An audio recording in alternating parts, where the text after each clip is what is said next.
Fairy Tales। ख्वाबों की तस्वीरें बनाने वाली लड़की एक जादुई मुहिम जोई का इंतजार है। आयशा कोई आम लड़की नहीं थी। इसके पास एक राज था, वो ख्वाबों को पेंट कर सकती थी। लेकिन ये कोई आम ख्वाब नहीं थे, बल्कि वो जो कैनवस से निकलकर हकीकी दुनिया में आ जाते थे। सब कुछ एक सादा ब्रश स्ट्रोक से शुरू हुआ। आयशा एक गुरूर आफताब की पेंटिंग बना रही थी, जिसमें नारंगी और जामुनी रंग के शोले आपस में मिलकर एक शानदार शाहकार बना रहे थे। जब उसने एक आखिरी छोटी तफसील, एक सुनहरी धूप की किरण शामिल की, तो कैनवस चमक उठा और एक गर्म हवा का झोंका उसके कमरे में दौड़ गया। वो धूप की किरण, जिसे इसने बड़ी बारीकी से पेंट किया था, जगमगाने लगी जैसे इसमें जिंदगी की रमक हो। अचानक वो कैनवस से निकलकर हकीकी किरण में बदल गई और उसके कमरे को सुनहरी रोशनी से भर दिया। आयशा हैरत से दंग रह गई। इसकी आंखें हैरानी और मसरत से बड़ी हो गई। उसने ऐसा कुछ पहले कभी नहीं देखा था। ये तो जादू जैसा था। इस दिन के बाद आयशा की दुनिया गैर मामूली मुहिमजुइयों से भर गई। इसने एक सरसब्ज जंगल पेंट किया और वो इसके सहने हकीकत बनकर नमूदार हो गया, जहाँ परिंदे चहचहा रहे थे और पत्तों की सरसराहट सुनाई दे रही थी। इसने एक चमकता हुआ नीला समंदर पेंट किया और वो इसके बाथटब में जाहिर हो गया, जिसकी लहरें नर्म अंदाज में किनारों से टकरा रही थी। इसने एक शानदार सफेद घोड़ा पेंट किया और वो इसके कमरे में दौड़ता हुआ आ गया, इसकी ईयल हुआ में लहरा रही थी। लेकिन हर ख्वाब जो आयशा ने पेंट किया, इसके साथ एक नई आजमाइश भी आए। इसका बनाया हुआ जंगल एक बदमिजाज बूढ़े टर्विल का मस्कन था, जो इसके राजों की हिफाजत करता था। जो समंदर उसने तख्लीक किया था, इसमें शरारती जल परियां मौजूद थीं, जो बेखबर मलाहों पर चालाकी से खेलने के लिए तैयार रहती थी। और जो घोड़ा इसने जिंदा किया था, वो एक आज़ाद रूह था, जो खुली मैदानों की आज़ादी के लिए बेताब था। आयशा को ये चैलेंजेस बहुत पसंद थे, क्योंकि ये ख्वाबों का हिस्सा होने के साथ साथ एडवेंचर को मजीद दिलचस्प बनाते थे। उसने उसीली टर्विल को शहद के मज़ेदार केक की पेशकश करके चकमा दिया, जिससे इसका भूखा पेट खुश हुआ और आयशा ने इसका एतमाद जीत लिया। इसने शरारती जल परियों से दोस्ती की, उनके साथ कहानियां सुनाई और हंसने का लुत्फ उठाया, और यूं पानी के नीचे की दुनिया में आसानी से घूमना सीख लिया। और उसने जंगली घोड़े को नरमी और समझदारी से राम किया, जिसकी बदौलत इसकी वफादारी और इज्जत हासिल की। लेकिन एक दिन आयशा ने कुछ मुख्तलिफ पेंट किया। उसने एक वसी और घूमती हुई कहकशां बनाई, जो चमकते सितारों और दमकती हुई निबोला से भरी हुई थी। ये इसका सबसे बड़ा ख्वाब था, और इसमें एक राज छुपा था जो उसकी जिंदगी को हमेशा के लिए बदल देगा। जब आयशा ने पेंटिंग की, तो उसके अंदर एक अजीब सा एहसास जाग उठा। ऐसा लग रहा था जैसे कैनवस इसे अपनी तरफ खींच रहा हो। एक अजीब सी सनसनी और जोश उसके दिल में पैदा हुआ। ये वो एहसास था जो इसने पहले कभी महसूस नहीं किया था। जब इसने आखिरी ब्रश का स्ट्रोक लगाया, तो कहकशां के दरमियान एक घूमती हुई रोशनी का भंवर जाहिर हुआ, जो इसे करीब आने का इशारा दे रहा था। कैनवस चमकने और धड़कने लगा, और आयशा ने एक नाकाबिल मुज़ाहमत कशिश महसूस की कि वो इस पेंटिंग के अंदर कदम रखे। उसने एक गहरी सांस ली और आगे बढ़कर कदम रखा। उसका दिल खौफ और जोश के इम्तिजाज से जोर जोर से धड़क रहा था। रोशनी के भंवर ने इसे अपनी लपेट में ले लिया और वो कहकशां की गहराइयों में ले जाई गई। आयशा ने खुद को एक ऐसी जगह पाया जो इसने पहले कभी नहीं देखी थी। सितारे इतने करीब थे कि उनकी रोशनी इतनी शदीद महसूस होती जैसे वो जल रही हो। वो वजन से आजाद खला में तीर रही थी, जहाँ हर तरफ रंगों और आवाजों की एक दिलफरेब सिम्फनी बिखरी हुई थी। इसने मुख्तलिफ शक्लों और साइज के सैयारे देखे, कुछ दहकते हुए सुर्ख और कुछ चमकते हुए बर्फीली नीलाहट के साथ। इसने कदीम सितारों की सरगोशियां सुने और दूर दराज कहकशाओं की गूंजती हुई हल्की सी मौसीकी महसूस की। ये मंजर हैरान कुन था, दिल दहला देने वाला और इंतहाई खौफनाक भी। वो एक बेकिरा और अनजान कायनात में खो गई थी, अकेली और खौफजदा।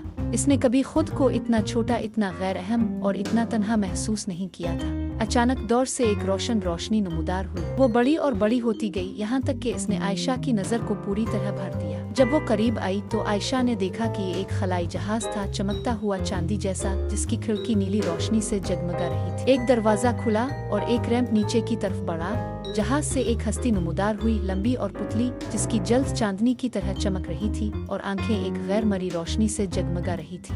ये किसी और दुनिया की मखलूक थी, एक आसमानी रहनुमा जो आयशा की मदद के लिए आया था। रहनुमा ने एक ऐसी आवाज में बात की जो हुआ में बजते घंटियों रही थी, नर्म और शफीक लेकिन ताकत से भरपूर। खुश आमदीद आयशा रहनूम। तुम्हें एक अजीम मकसद के लिए मुंतखब किया गया है। तुम्हारे पास ख्वाबों को पेंट करने की ताकत है, लेकिन तुम्हारे को पेंट करने की ताकत भी है। तुम मुंतखब शुदा हो, वो जो दंडियों के दरमियान पिल का काम कर सकती है। आयशा हैरत ज़दा रह गई। उसने कभी अपने फनकारों को हकीकत से फरार का जरिया समझने के अलावा कुछ और नहीं समझा था, लेकिन अब उसे एहसास हुआ कि ये ख्वाबों से ज़्यादा अहम है। ये एक पिल थे, एक ताल्लुक किसी अजीम तर और ज़्यादा ताकतवर चीज़ के साथ। रहनुमा ने अपनी बात जारी रखी। तुम्हारे पास कायनात को शिफा देने की ताकत है, कायनात में तवाज़ुन वापस लाने की ताकत, लेकिन पहले तुम्हें अपनी ताकत को काबू में करना सीखना होगा। तुम्हें नियत के साथ, मकसद के साथ, मोहब्बत के साथ पेंट करना सीखना होगा। सिर्फ तब ही तुम अपनी तकदीर को पूरा कर सकोगी। आयशा ने सर हिलाया। इसका दिल जोश व वलवले से धड़क रहा था। इसे मालूम था कि अब इसे क्या करना है। इसे अपनी ताकत को काबू में करना सीखना था, इरादे के साथ पेंट करना सीखना था और अपनी तकदीर को पूरा करना था। इसे वो लड़की बनना था जो ख्वाब पेंट करती है, जो हकीकत पेंट करती है, जो कायनात को पेंट करती है। रहनुमा ने आयशा को एक कमरे में ले जाया जो रोशनी से चमकते ग्लोब से भरा हुआ था। हर ग्लोब एक मुख्तलिफ सैयारे, सितारे, कहकशां की नुमाइंदगी करता था।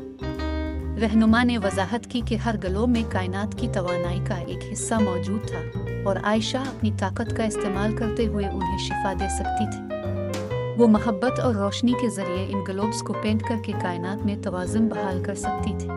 आयशा इस अमल को शुरू करने के लिए बेताब थी। उसने एक ब्रश उठाया और उसे सुनहरी झिलमिलाती रंग की पेंट में डुबो दिया। उसने आंखें बंद की और पहले ग्लोब पर तवज्जो मरकूज की, जो एक छोटा नीला सैयारा था और मध्यम हो रहा था। उसने सैयारे को ऐसे तस्वुर किया जैसा कि वो कभी था, जिंदगी से भरपूर और सरसब्ज। आयशा ने पूरे दिल और जान से पेंट किया, अपनी मोहब्बत और रोशनी को ग्लोब में उंडेल दिया। ग्लोब तवानाई से झिलमिलाने लगा और सैयारा रोशन हो गया। ये काम कर रहा था। आयशा कायनात को शिफा दे रही थी, एक ग्लोब को एक वक्त में ठीक करते हुए। हर ग्लोब पर पेंट करते हुए इसे एक सुकून और मकसद का एहसास हो रहा था, जैसे कि वो अपनी असल मंजिल पा रही हो। आयशा जब पेंट कर रही थी तो इसने कायनात के बारे में बहुत कुछ सीखा। इसने तवानाई के नाजुक तवाज़ुन को समझा और ये भी जाना कि हर शय एक दूसरे से जड़ी हुई है। इसने मोहब्बत और रोशनी की ताकत के बारे में सीखा और ये कि वो किस तरह गहरे जख्मों को भी शिफा दे सकती है। आयशा को अपने मकसद की अहमियत का एहसास हुआ और ये समझ आई कि वो अपनी सलाहियतों का इस्तेमाल करके दुनिया में फ़र्क पैदा कर सकती है। वो दिन, हफ्ते, हता के महीने ग्लोब्स को पेंट करने में गुजारती रही, कायनात में तवाज़ुन बहाल करते हुए, इसे शिफा देते हुए। अगरचे वो थक चुकी थी, लेकिन इसके दिल में एक मकसद का एहसास था, एक कामयाबी का जज्बा था। हर ग्लोब जो वो शिफा देती, इसकी रोशनी मजीद बढ़ जाती और कायनात में जिंदगी की एक नई लहर दौड़ जाती। आयशा को मालूम था कि वो फर्क पैदा कर रही है और यही सबसे ज्यादा अहमियत रखता था। वो मोहब्बत और रोशनी की एक जिंदा मिसाल बन गई थी और उसकी मेहनत न सिर्फ कायनात को बल्कि खुद उसके दिल को भी शिफा दे रही थी। जब एक दिन गाइड ने आयशा को कमरे के मरकज में बुलाया तो उसकी आवाज नरम मगर पुरअज़्म थी। तुमने बहुत अच्छा काम किया है आयशा, गाइड ने कहा। तुमने अपनी ताकत को काबू करना सीख लिया है, इरादे के साथ पेंट करना सीख लिया है और कायनात को शिफा देना सीख लिया है। अब वक्त आ गया है कि तुम अपनी दुनिया में वापस जाओ। आयशा के दिल में उदासी थी, लेकिन वो जानती थी कि इसका काम अभी मुकम्मल नहीं हुआ था। इसे अपने इल्म और तजुर्बे को दुनिया के साथ बांटना था, दूसरों को तरगीब देनी थी कि वो अपनी ताकत को भलाई के लिए इस्तेमाल करे। गाइड ने एक पोर्टल खोला, रोशनी का एक घूमता हुआ भंवर जो आयशा की दुनिया की तरफ जाता था। जाओ आयशा, गाइड ने कहा, अपने ख्वाबों को पेंट करो, अपनी हकीकत को पेंट करो और पूरी कायनात को पेंट करो। आयशा ने पोर्टल में कदम रखा, इसके दिल में उम्मीद और अज़्म की रोशनी भर गई। वो अपनी दुनिया का सामना करने के लिए तैयार थी, अपनी सलाहियत को दुनिया के साथ बांटने के लिए और सबके लिए एक रोशन मुस्तकबिल तख्लीक करने के लिए। अब वो सिर्फ वो लड़की नहीं थी जो ख्वाबों को पेंट करती थी, वो रोशनी और मोहब्बत की सफ़ीर बन चुकी थी जो दुनिया को अपने रंगों से सजाने और एक नया आगाज देने जा रही थी। आयशा अपने कमरे में वापस आई, इसके दिल में एक नई समझ और मकसद की रोशनी भर चुकी थी। इसकी नज़र अपने कैनवस पर पड़ी जो अब सिर्फ एक खाली तख्ती नहीं रहा था, بلکہ امکانات سے بھری ایک دنیا کا دروازہ بن چکا تھا۔ اس نے اپنا برش اٹھایا، ایک گہری سانس لی اور پینٹ کرنے کے لیے تیار ہو گئی۔ لیکن اس بار وہ صرف خوابوں کو نہیں پینٹ کر رہی تھی، بلکہ ایک بہتر دنیا تخلیق کرنے جا رہی تھی۔ عائشہ جانتی تھی کہ اس کا سفر ابھی ختم نہیں ہوا، بلکہ یہ تو محض آغاز تھا۔ وہ لڑکی تھی جو خوابوں کو پینٹ کرتی تھی، جو حقیقت کو پینٹ کرتی تھی، جو پوری کائنات کو پینٹ کرتی تھی، اور اب وہ تیار تھی ایک شاہکار تخلیق کرنے کے لیے۔